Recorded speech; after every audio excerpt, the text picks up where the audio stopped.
Et oui, c'est un petit aujourd'hui. Nous nous retrouvons un jour après ce match nul, cette déception de l'Olympique de Marseille face au Racing Club de Strasbourg. Pour ce point marseillais de l'actu olympienne, nous sommes le 13 janvier 2024 et j'espère que vous allez tous très bien, que vous avez bien dormi. Donc, on va partir sur l'actualité. Il y aura du mercato, bien sûr, qui chauffe, qui archi-chauffe et qui rechauffe par derrière. Il y aura bien sûr un petit débrief de cette rencontre-là avec un point sur le classement, sur les matchs à venir. Et on va faire d'autres petits points sur autre chose. Et on va commencer tout de suite par quoi? Bien sûr, par l'introduction.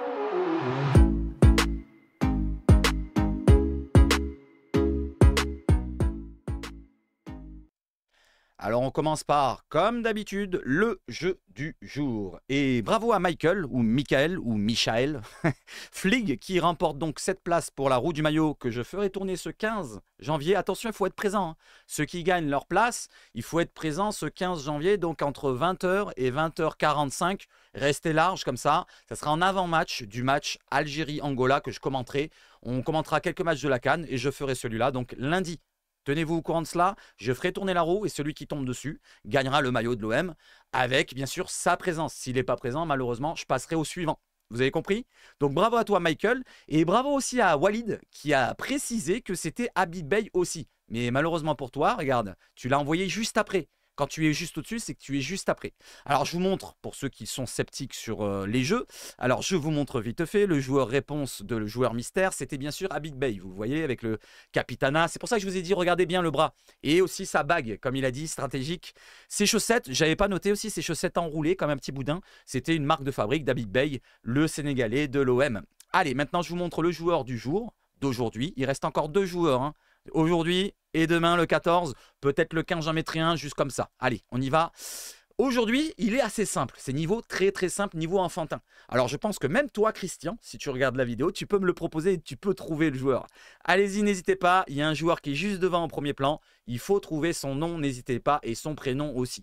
Allez, j'enchaîne avec quoi maintenant? Avec l'actualité du jour. Et on y va tout de suite, l'actualité olympienne avec l'éphéméride.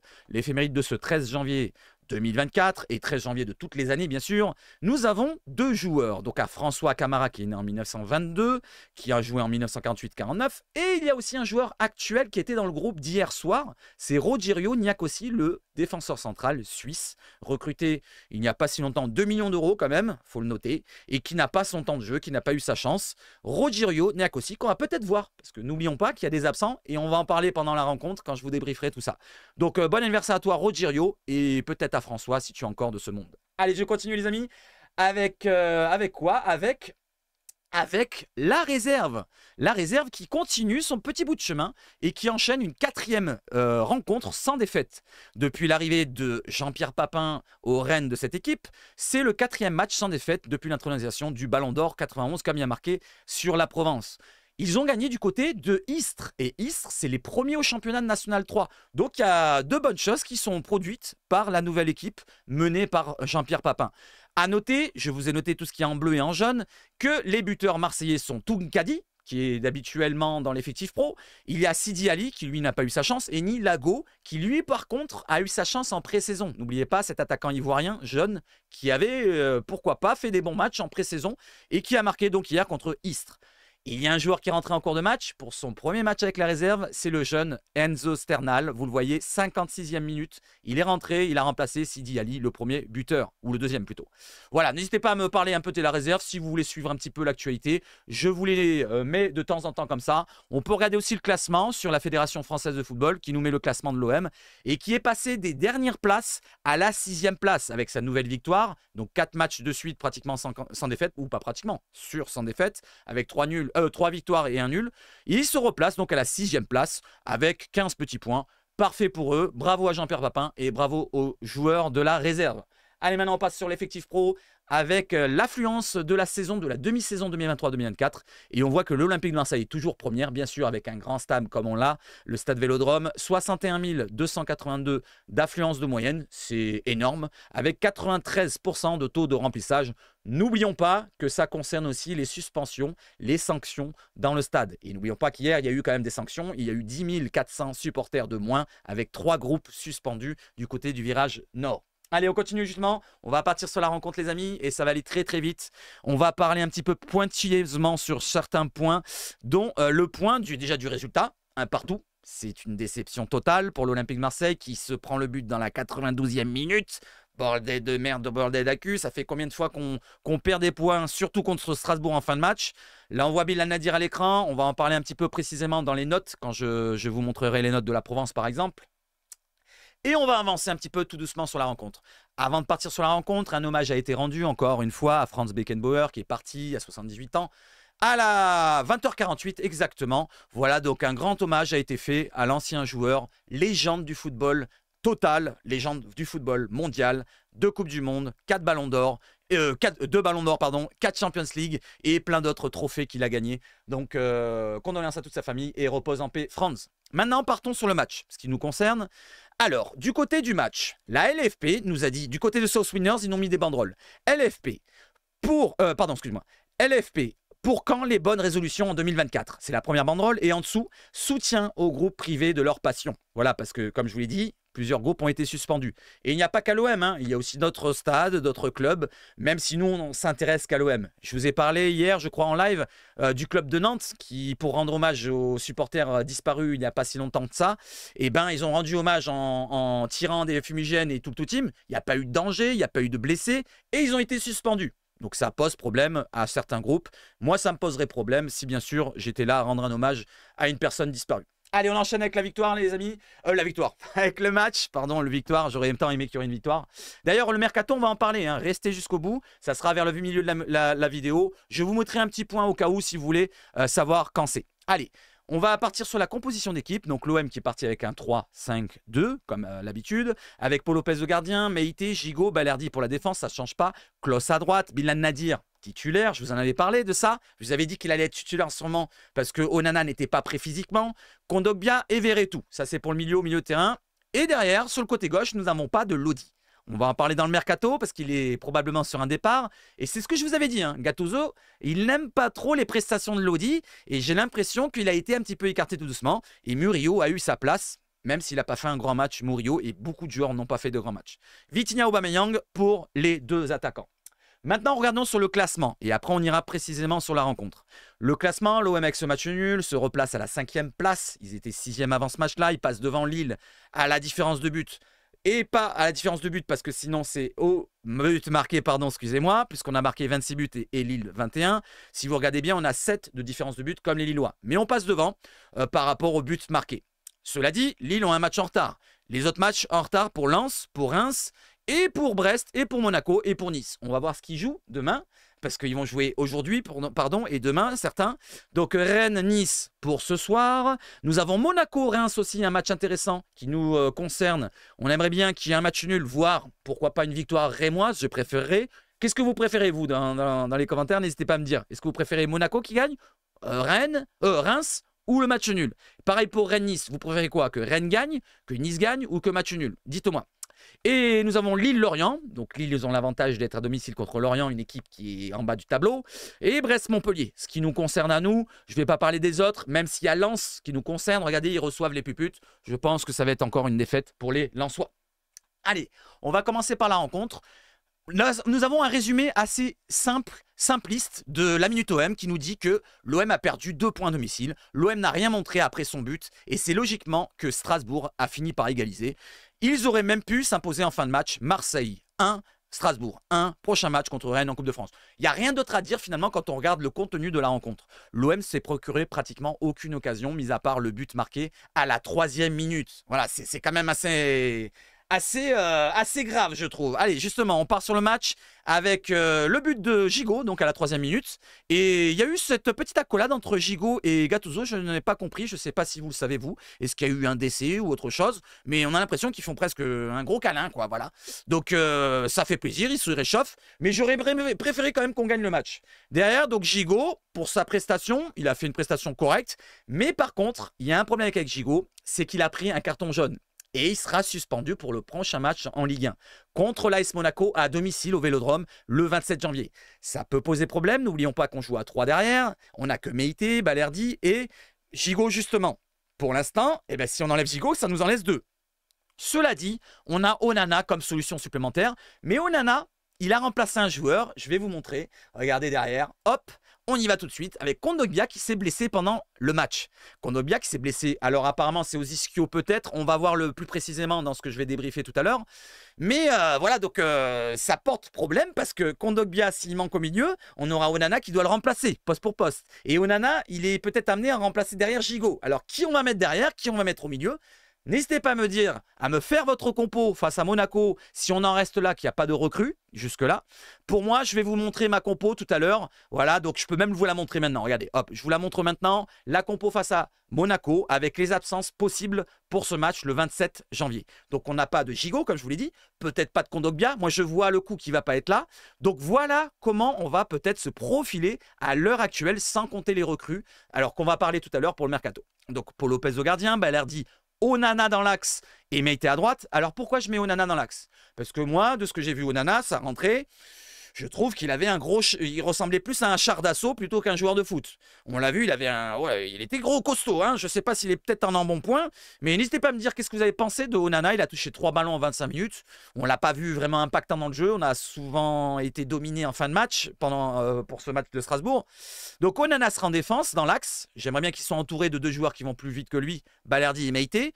Devant, pas de Kondogbia, donc on met qui? On n'a plus de choix. Si ce n'est pas Onana, c'est qui? On n'a pas de Unai, on n'a pas de Pape Gueye, on n'a pas de joueur au milieu de terrain, on n'a pas de Guendouzi qui est parti, on n'a pas de Rongier qui est blessé. Donc ça sera Mayoka Tika qui est rentré en fin de match. Verretou à ses côtés, Murillo à gauche, vu que Lodi est en instance de départ. Peut-être qu'il sera déjà parti, il y aura son remplaçant, je ne sais pas. Et Jonathan Klaus à droite. Pour la création de jeu offensive, qu'on n'a pas beaucoup vu hier, c'est Bilal Nadir. Et devant, Aubameyang, le fantôme, et Vitinha, le joueur qui a 2 pieds gauche. Allez, on continue. Voilà, donc est-ce que vous êtes satisfait de cette compo face à Monaco? Si on en reste là, bien sûr, sans compter des recrues. Parce que Longoria nous a dit que, point de vue offensif, il n'y aura pas de recrues normalement. Il n'y aura pas d'offensif normalement. Vu le jeu qu'on a proposé hier, moi, ça me dérange un petit peu. Allez, je reviens sur la rencontre et on y va justement sur Jean Onana qui a fait sa rentrée sur son réseau social, sur son compte Twitter.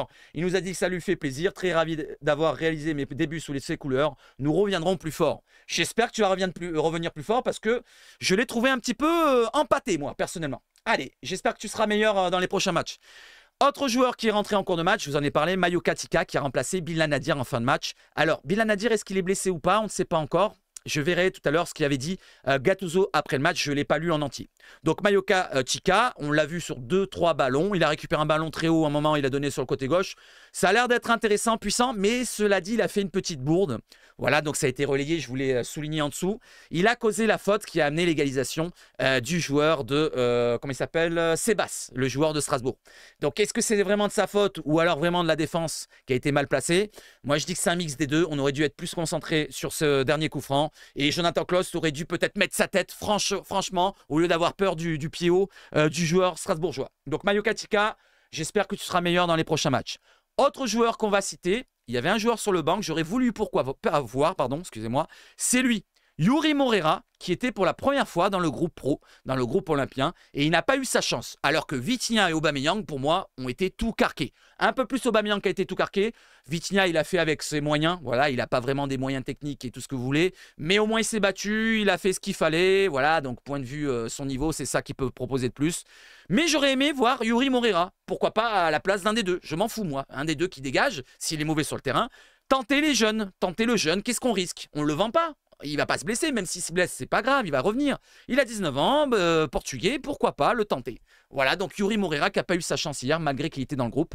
Et on n'a fait que 2 changements, 2 remplacements. Donc Gattuso, malheureusement, tiens, on va regarder sur les notes justement. Alors, Gattuso, il a été noté 5 par l'équipe. Donnez-moi la note de Gattuso de votre côté. Donnez-moi les notes que vous voulez pour tous les joueurs que vous voulez. Votre top, votre flop. Pour moi, mon top, c'est pas marqué là-dedans dans l'équipe. Ils mettent 6 pour Paul Lopez, 6 pour Gigot, 6 pour Meïté. C'est les plus grosses notes. Mais moi, mon seul top, c'est Paul Lopez. Derrière, il y a des joueurs qui ont été bons. Mo Meïté a été plutôt bon. Balerdi qui a été plutôt bon, correct, on va dire. Et Gigot, plutôt bon, correct. Voilà, Meite peut-être le plus costaud de la défense. Gigot, parce qu'il marque un but, ça lui rehausse la note. Et Balerdi, toujours égal à l'humaine depuis un certain temps. Il est plutôt correct, je veux dire. Il n'a pas fait de grosses bourdes, si je ne me trompe pas. Peut-être sur le but, il est fautif, je ne sais pas. Mais en tout cas, la défense et le gardien, c'est les meilleurs. Et le Paul Lopez, pour moi, ressort du lot. Il nous a sauvés de cette défaite. Il a évité le but déjà en premier temps de la première occasion pour l'égalisation de Gamero. C'était en première mi-temps. Il a sorti une grosse parade au pied. Il était tout seul face à Gamero. Et à la fin de match, quand Klose se fait manger par le joueur, il va faire aussi un arrêt, le même au pied droit, un petit peu à la mode handballeur. Donc Paul Lopez, pour moi, le top du match. Le flop du match, alors là, ils nous mettent Klose et Murillo, qui ont été mauvais, je suis d'accord. Mais moi, j'aurais plutôt mis Aubameyang. Pourquoi Aubameyang? Parce qu'on en attend beaucoup plus. Voilà, donc c'est bien de marquer des buts. Il a marqué beaucoup de buts en décembre. Mais là, depuis janvier, il a marqué contre Thionville, mais les autres buts, il les a pas mis contre Thionville. Il aurait dû en mettre un ou deux de plus. Et là, hier, il n'a pas eu d'occasion, certes. Il en a eu une seule. Peut-être qu'il aurait peut-être dû mettre au fond sur le centre parfait de Vitinha. Il a fait un super centre au premier poteau où il met une tête au Aubameyang. Et il aurait peut-être dû la cadrer celle-là si c'était un grand attaquant. Là, j'espère qu'il va revenir au très haut niveau comme en décembre, Aubameyang. Mais cela dit, pour l'instant, c'est pas vraiment le gros niveau. Verretou, Kondogbia, ils se sont fait un petit peu manger, surtout en deuxième mi-temps. Murillo et Klose, absent pour moi du débat. Nadir un petit peu en dessous aussi. Je vais dire qu'il lâche pas assez vite le ballon. Mais c'est pas le pire du match, franchement. Voilà plus ou moins mon avis sur tous les joueurs. N'hésitez pas à me donner vos avis. Allez, on va enchaîner sur quoi maintenant? Sur le calendrier à venir. Tout à l'heure, je vous l'ai dit. Donc, on va jouer contre Rennes le prochain match du côté de la Coupe de France en 16e de finale. Et ça se passera au Roison Park. Rennes, on va en parler pour le mercato, les amis. Donc, Rennes, Marseille, ça se passera dimanche. Je serai là en live pour vous, avec vous, pour passer ce match ensemble. Le prochain match de Ligue 1, ça sera contre Monaco à domicile. Voilà les amigos. Allez, avant de partir sur le mercato, on va se faire un petit point sur l'autre écran et sur la réaction de Gattuso pour cette rencontre. Et après, on regardera les notes et après, on ira directement sur le mercato. Tenez le coup, les amis, on y arrive. On y arrive. Allez, le technicien italien de l'OM estime également que son équipe a renoncé après la pause. Allez, on descend ça, on descend ça. Je vous lis, les questions sont en jaune, les réponses de Gattuso sont en bleu. Ok, vous avez compris ? Ce n'est pas la première fois que vous perdez des points en fin de match. Ça a été le cas à Nice, à Lens et à Brighton. Comment vous l'expliquez? Il dit c'est de ma faute. Pourtant, moi, je ne dis pas que c'est de sa faute. Mais bon, bref. C'est de ma faute. Je ne suis pas assez bon. J'ai quelque chose à améliorer. Ce n'est pas la première fois et ça me rend fou. C'est le foot, nous dit Gennaro. C'est ma responsabilité. Mais si on doit analyser le match, notre seconde période a été renonciatrice. On a surtout pensé à défendre et l'on a payé à la 92e minute. On a beaucoup subi en deuxième mi-temps. Je ne sais même pas combien on fait de tirs. 3-4 tirs, je crois, comme en première mi-temps. Mais la première mi-temps, on mène au score. Donc, on pouvait se dire, c'est bon. On maîtrise plus ou moins la première mi-temps. Ça a été équilibré, on va dire, la première mi-temps. Deuxième mi-temps, franchement, on s'est fait un petit peu presque marcher dessus. Je n'ai pas réussi à changer les choses ce vendredi soir. Mais je ferai tout pour qu'on s'améliore parce qu'il n'y a pas de hasard. Bon, ça fait un moment qu'il dit ça. Après, moi, je dis que ce n'est pas de sa faute à 100%. Il y a une responsabilité pour Gattuso, mais il y a aussi une responsabilité pour les joueurs et une responsabilité aussi pour la direction, qui lui interdisent peut-être de faire jouer les joueurs qui sont en instant de départ, comme Lodi, comme Luis Enrique, comme peut-être d'autres, je ne sais pas, mais voilà ce que je veux dire moi aussi. Il n'a peut-être pas les choix qu'il voudrait peut-être avoir. Peut-être qu'il aurait voulu faire rentrer Lodi ou Luis Enrique, peut-être. Allez, j'enchaîne derrière. Et peut-être, Vitinha aurait peut-être dû le sortir un bout d'un moment. Avec l'absence des joueurs à la CAN, il manque de la créativité et sur le banc, il y a peu de solutions offensives, lui pose la question. Est-il urgent de recruter des joueurs pour qu'il y ait un peu plus de choix rapidement? Ça serait trop facile de me dédouaner en disant qu'il manque des joueurs. Je ne suis pas ce genre de personne, nous dit Gennaro. Même si c'est vrai qu'avec les 5 changements autorisés, il peut y avoir des différences grâce au banc. C'est un fait. Aller de l'avant pendant 90-95 minutes avec les mêmes joueurs, c'est dur. On est pénalisé par la CAN sur cet aspect. Les matchs peuvent basculer après la 70e minute. Mais si on n'avait pas pris ce but à la 92e minute, on n'aurait pas le même discours et on serait en train de féliciter les joueurs. Il faut que l'on reste unis et faire mieux. Avec les si, on le sait, on refait le monde. Voilà, moi j'aime pas trop cette parole-là de avec les si, avec les si, avec les si. Voilà, et tu les avais les changements à faire. Moi, je le dis encore, Luis Enrique, Yuri Moreira, des autres joueurs, tu aurais pu les faire entrer. Tu avais encore 3 changements à faire. Là, il a été forcé de changer Kondogbia par Onana parce qu'il s'est blessé. Il a été forcé par Nadir, par le jeune Mayo Ikatika parce qu'il s'est, semble-t-il, blessé aussi. Mais sinon, il n'aurait peut-être même pas fait un changement, notre cher Gennaro. Voilà. N'hésitez pas à me dire ce que vous en pensez de ça aussi. Ça pose problème pour moi. Allez, avez-vous des nouvelles de Kondogbia? Tiens, on va regarder les nouvelles de Kondogbia sorties sur blessure. Il a pris un coup à l'entraînement hier. Donc jeudi, il avait pris un coup à l'entraînement, je ne l'avais pas lu ça.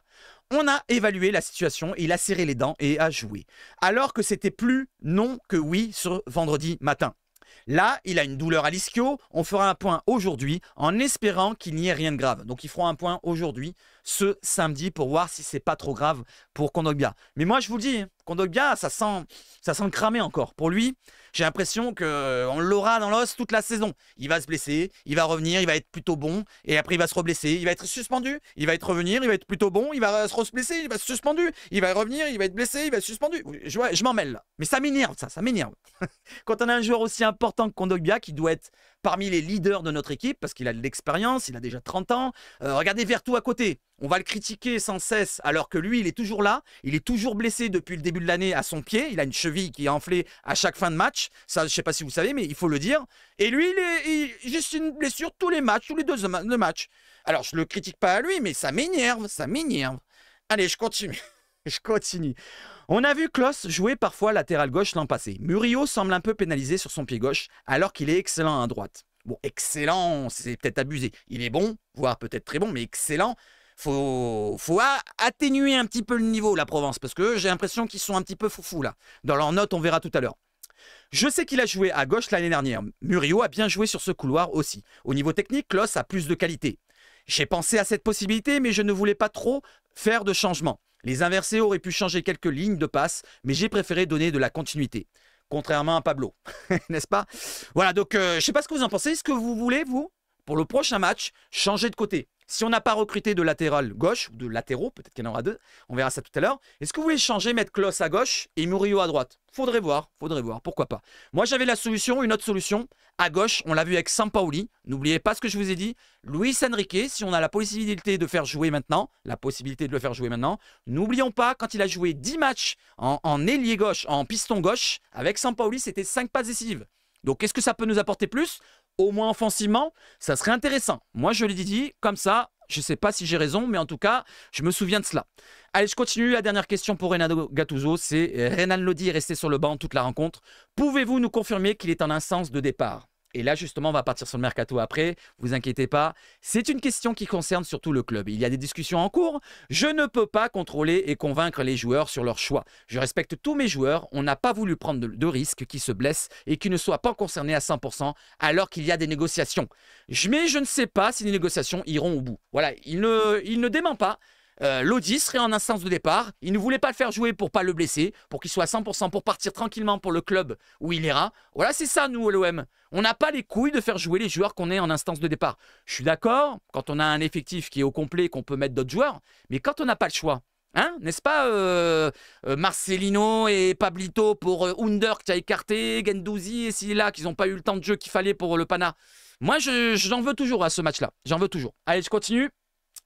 Voilà, c'était la réaction de Gattuso. N'hésitez pas à réagir à la réaction de Gattuso. Je lis juste celle de Samuel Gigot, ça va aller assez vite. La réaction d'un seul joueur. Allez, Samuel Gigot qui réagit après la rencontre. C'est très frustrant de gagner, de mener plutôt 1-0 et de prendre un but à domicile dans les derniers instants, à la 92e, je le répète. On a la rage. Si on avait gagné, avec les si encore, on aurait été tranquille tout le week-end. Mais bien sûr, mais il fallait gagner.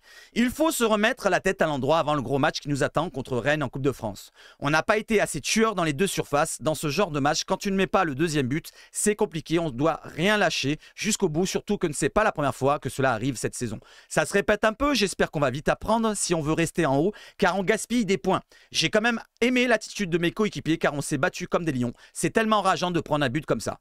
Bon, l'attitude peut-être, mais le niveau, il faut que ça monte. Au bout d'un moment, tu es l'OM à domicile au Vélodrome, tu ne dois pas te faire marcher dessus par Strasbourg en deuxième mi-temps comme ça a été le cas. Voilà, donc je pense qu'il y a un niveau qu'il faut surélever un petit peu au bout d'un moment.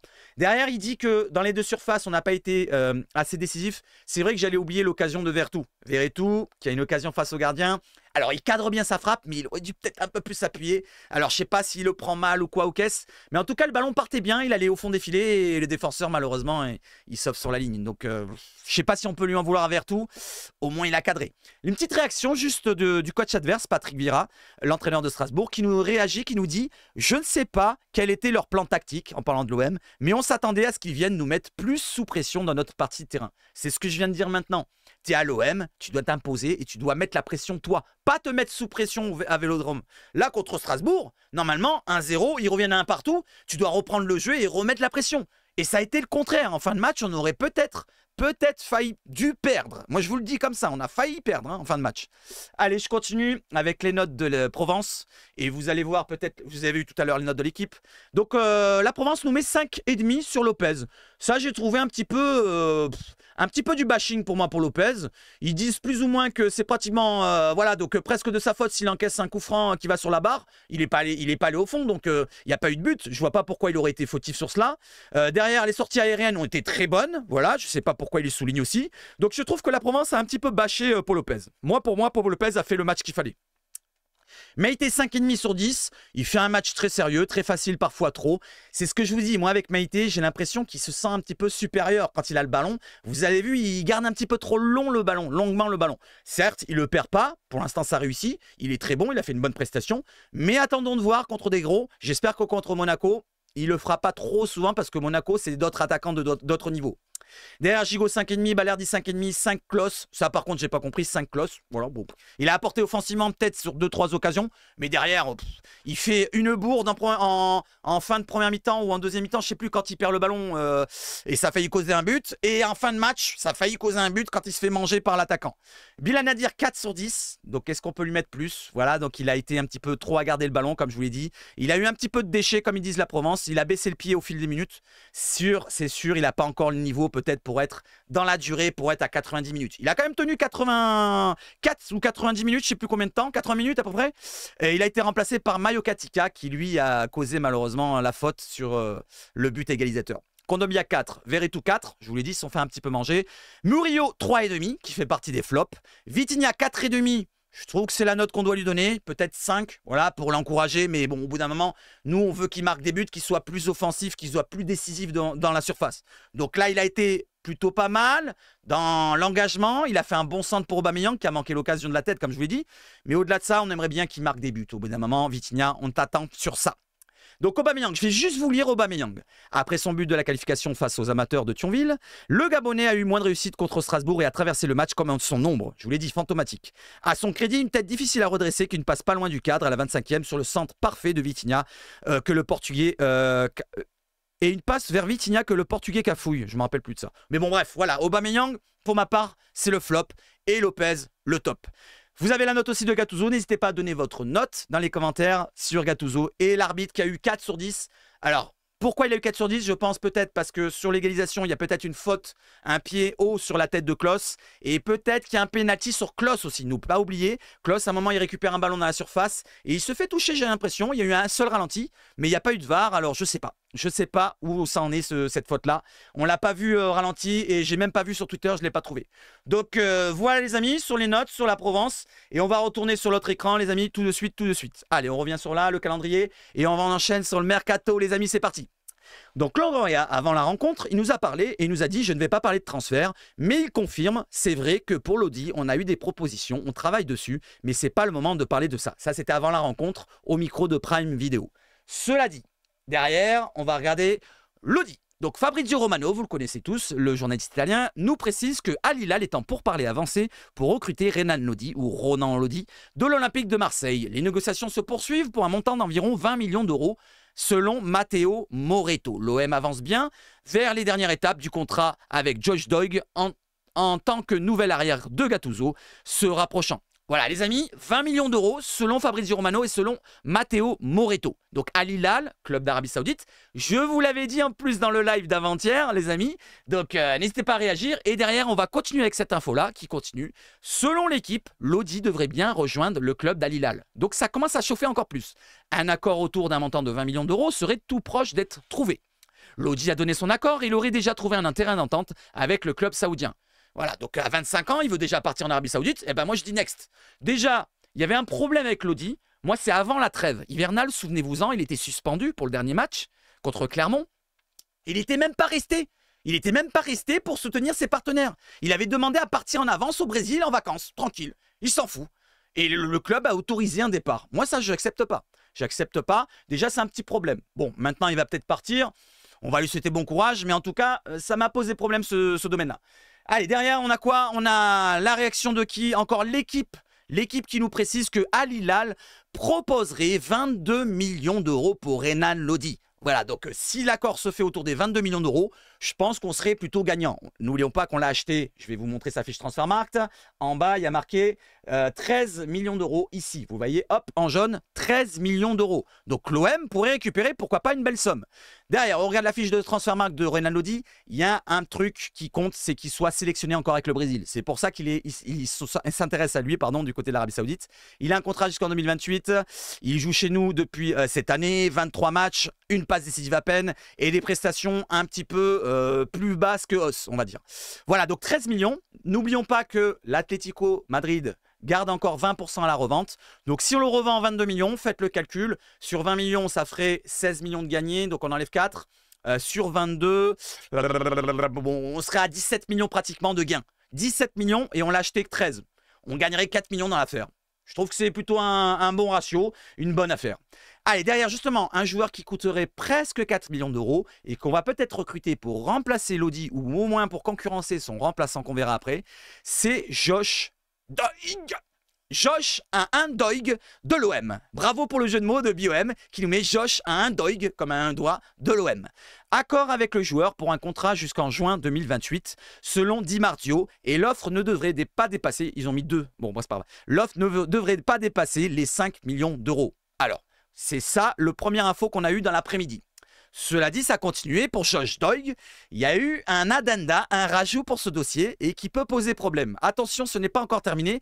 Il y a des adversaires, vous savez, des concurrents pour le recruter. Et selon Alfredo Pedula, le journaliste italien qui nous a révélé la première fois cette info-là, Sassuolo aurait proposé 6 millions d'euros plus des bonus. 6 millions d'euros plus des bonus. L'OM est monté à 5 millions. Et ce qu'il ne va pas falloir encore monter encore une fois, plus des bonus à Vérone pour Josh Doig. Le joueur attend toujours une proposition de l'OM selon Alfredo Pedula. Donc ça peut poser problème, hein. Je ne sais pas si on va arriver à l'attirer. N'hésitez pas à réagir, qu'est-ce que vous en pensez? Est-ce que ça vous poserait problème qu'on n'arrive pas à recruter Josh Doig? Allez, on enchaîne sur le prochain, le latéral gauche qui nous intéresse peut-être un peu plus. Et j'en avais parlé dans le live d'avant-hier, n'oubliez pas, j'en avais parlé, j'avais dit, pourquoi pas lui, là, Truffert? Imaginons, j'avais fait un scénario, j'avais dit, imaginons on vend Renan Lodi. Voilà, ce qui pourrait arriver. Et je vous avais même dit, si un club d'Arabie Saoudite pose, allez, 20 millions d'euros sur la table, ils accepteront l'OM. Et regardez, on est à ça. Hein. On est à 20 millions, 22 millions. Franchement, j'ai vu le scénario, je suis devin, quoi. Seb Foot, le devin. Voilà, et j'ai deviné, en plus j'ai dit les joueurs, j'ai dit Josh Doig, pourquoi pas en concurrence avec un Adrien Truffert. Voilà, on m'avait parlé d'un autre joueur dans le chat, on m'avait parlé de Quentin Merlin, j'avais dit non, next Quentin Merlin, parlons d'Adrien Truffert, pourquoi pas, je préfère encore lui. Je trouve qu'il a plus de coffre, c'est plus un joueur plus offensif, qui amène plus de choses, il est plus rassurant, il a plus d'ancienneté en plus dans le football professionnel. Il est sélectionné avec les Bleus, on va en parler, on va regarder sa fiche Transfermarkt. D'abord, allez, on continue. L'OM est proche d'un accord avec Adrien Truffert, selon Fabrice Hawkins. Fabrice Hawkins, c'est pas un rigolo, c'est un journaliste qui travaille du côté des RMC Sport. Il a souvent des bonnes infos. Derrière, ça continue avec l'info qui sort de Raph Shader. C'est un commentateur, alors je ne sais pas de quoi il travaille, mais c'est pas grave, qui nous dit qu'il y a un accord avec Truffert, entre Truffert et l'OM. Le club et le joueur seraient OK pour un transfert. OK. Maintenant, il y a le club rennais qu'il faut être intéressé. Derrière, on a Adrien Prigent, c'est un journaliste. Alors, attention à prendre avec des pincettes. Des petites pincettes. Cela dit, regardez, dans les personnes qui le suivent, il y a Stéphanie Friedman qui travaille pour l'OM, qui travaille comme journaliste, pardon, et Guillaume MP. Donc, c'est des personnes qui ont des infos plutôt sérieuses souvent. Donc, pourquoi pas, on peut le prendre au sérieux, cette info-là.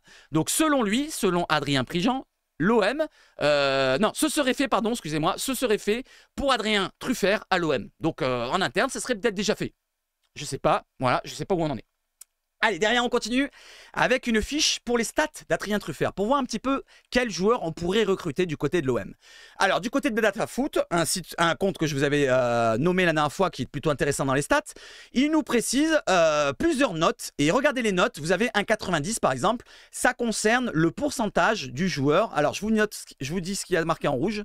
Voici son rapport statistique. Une note de 80 signifie que meilleur que 80% des joueurs au même poste sur les 5 grands championnats. Donc Angleterre, Espagne, Italie, Allemagne et France. Donc par rapport à Adrien Truffert qui a une note de 90% sur élimination par le dribble, il est 90 fois supérieur à aux autres en pourcentage par rapport aux autres joueurs à son poste. Vous voyez ce que je veux dire? Tous les autres latéraux, il n'y a que 10% qui sont supérieurs à lui en élimination par le dribble. Et vous regardez les autres notes, il y a du 78, 70, 50, 52, 40. La plus basse, c'est 40%, 46, 46, 57. Il a plutôt des bonnes notes, Adrien Truffert, pour nous apporter offensivement. Donc 22 ans, 1m76, valeur Transfermarkt, on va voir derrière justement. Tchac! On y va, let's go cacao, avec sa fiche Transfermarkt qui est de 18 millions d'euros comparé aux 20 millions d'euros de Renan Lodi. Donc pourquoi pas recruter en remplaçant de Renan Lodi, et si on arrive à avoir Josh Doig en concurrence de Truffert, ça serait parfait. Le move serait parfait, je pense. Donc il joue du côté de Rennes depuis qu'il a commencé. Il est en contrat jusqu'en 2026, gaucher, donc né à Liège, en Belgique, c'est particulier. Il est français, sélectionné à une reprise avec les Bleus, les A, avec Didier Deschamps, Dédé. Derrière, il peut jouer tout le couloir gauche. C'est un joueur assez offensif. Vous voyez sa valeur, 18 millions d'euros. Cette saison, il a joué 23 matchs, 2 passes décisives, 2 buts. C'est toujours plus que Renan Lodi, même si ce n'est pas sa meilleure saison à Truffert. Il avait fait des meilleures saisons avant. Voilà pour Truffert. Pour ceux qui connaissent, bon, vous connaissez tous les amis, ceux qui suivent la vidéo. N'hésitez pas à me dire si vous êtes hypé par Adrien Truffert. Allez, on enchaîne avec deux autres sources, deux autres infos pour le mercato, deux autres rumeurs qui nous viennent de la tribune OM. Des rumeurs avec une approche anglaise sur Vitinha, une offre informelle de club de première ligue, 15 millions d'euros avec des pourcentages à la revente selon eux, et l'OM et le joueur seraient à l'écoute. Voilà, je ne sais pas où on en est exactement. Donc dites-moi les amis, à partir de combien vous accepteriez le départ de Vitinha? N'oubliez pas qu'on l'a acheté, on va dire, les 32 millions d'euros. Là, c'est 15 millions plus un pourcentage à la revente. C'est même pas la moitié des 32, mais avec le pourcentage à la revente, ça pourrait atteindre ces 32 dans le futur. Pour l'instant, ça serait que 15. Donc, combien vous accepteriez pour Vitinhax? Allez, dites-moi dans le chat. Autre chose pour un autre attaquant qu'on a mis de côté, peut-être du côté de l'OM, selon encore la tribune OM. Alors, cette info-là, elle était ressortie il y a une semaine déjà, mais bon, c'est pas grave. L'offre de 6,5 millions pour Luis Enrique d'un club brésilien. On avait parlé d'une offre de 6,5 millions déjà par Botafogo ou Bragantino, un truc comme ça. L'OM en voudrait 8 millions d'euros hors bonus. Ça, c'était la Provence qui l'avait relayé. Donc, on va dire que c'est une info qui ressort et qui est toujours en négociation, comme ils disent. Négociation en cours. Voilà, donc Luis Enrique. Est-ce qu'il va avoir encore plus sa chance avec Gattuso? Pour l'instant, Gattuso l'a fait jouer contre Thionville. Pourquoi pas le revoir dans le futur, vu qu'on n'a pas vraiment de joueurs offensivement dans notre effectif.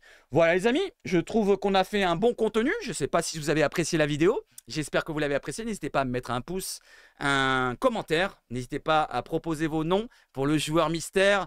Et n'hésitez pas à partager et tout ce que vous voulez de la chaîne. C'est très important pour renforcer la chaîne. Voilà, merci à vous. Je vous souhaite de passer une excellente journée de samedi. On a fait 37 minutes déjà. Putain, je pensais pas faire autant, mais bon, c'est pas grave.